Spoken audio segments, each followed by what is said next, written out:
Shalom, Injil Imamat pasal 5, yang terdiri dari 19 ayat.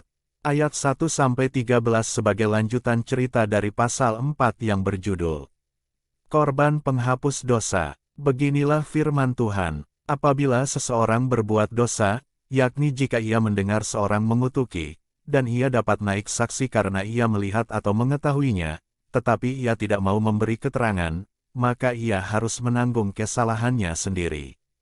Atau bila seseorang kena kepada sesuatu yang najis, baik bangkai binatang liar yang najis, atau bangkai hewan yang najis, atau bangkai binatang yang mengeriap yang najis, tanpa menyadari hal itu, maka ia menjadi najis dan bersalah. Atau apabila ia kena kepada kenajisan berasal dari manusia, dengan kenajisan apapun juga ia menjadi najis, tanpa menyadari hal itu, tetapi kemudian ia mengetahuinya, maka ia bersalah. Atau apabila seseorang bersumpah teledor dengan bibirnya hendak berbuat yang buruk atau yang baik, sumpah apapun juga yang diucapkan orang dengan teledor, tanpa menyadari hal itu, tetapi kemudian ia mengetahuinya, maka ia bersalah dalam salah satu perkara itu. Jadi apabila ia bersalah dalam salah satu perkara itu, haruslah ia mengakui dosa yang telah diperbuatnya itu. Dan haruslah ia mempersembahkan kepada Tuhan sebagai tebusan salah karena dosa itu seekor betina dari domba atau kambing, menjadi korban penghapus dosa. Dengan demikian imam mengadakan pendamaian bagi orang itu karena dosanya.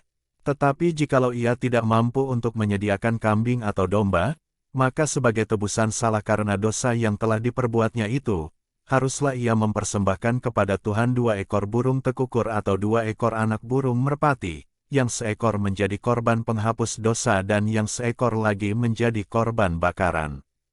Haruslah ia membawanya kepada imam, dan imam itu haruslah lebih dahulu mempersembahkan burung untuk korban penghapus dosa itu. Dan haruslah ia memulas kepalanya pada pangkal tengkuknya, tetapi tidak sampai terpisah. Sedikit dari darah korban penghapus dosa itu haruslah dipercikkannya ke dinding mezbah, tetapi darah selebihnya haruslah ditekan keluar pada bagian bawah mezbah, itulah korban penghapus dosa. Yang kedua haruslah diolahnya menjadi korban bakaran, sesuai dengan peraturan.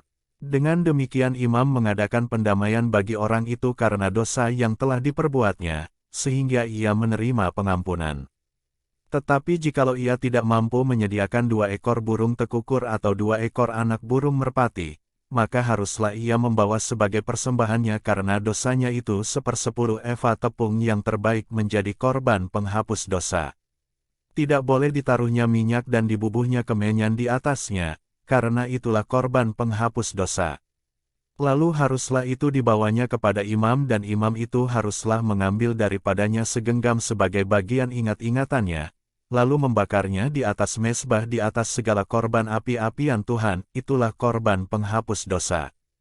Dengan demikian imam mengadakan pendamaian bagi orang itu karena dosanya dalam salah satu perkara itu, sehingga ia menerima pengampunan.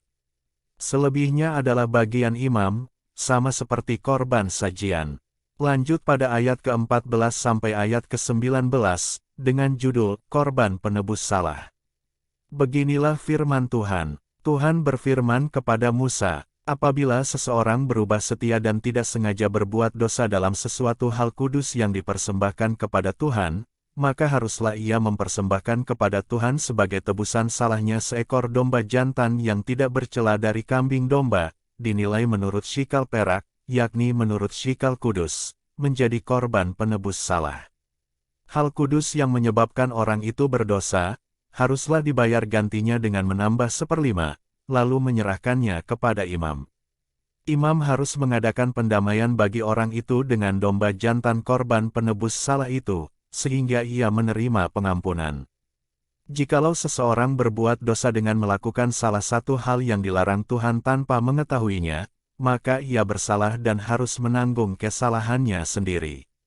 Haruslah ia membawa kepada imam seekor domba jantan yang tidak bercela dari kambing domba, yang sudah dinilai sebagai korban penebus salah. Imam itu haruslah mengadakan pendamaian bagi orang itu karena perbuatan yang tidak disengajanya dan yang tidak diketahuinya itu, sehingga ia menerima pengampunan. Itulah korban penebus salah, orang itu sungguh bersalah terhadap Tuhan. Demikian firman Tuhan dari Injil Imamat pasal 5, Tuhan Yesus memberkati.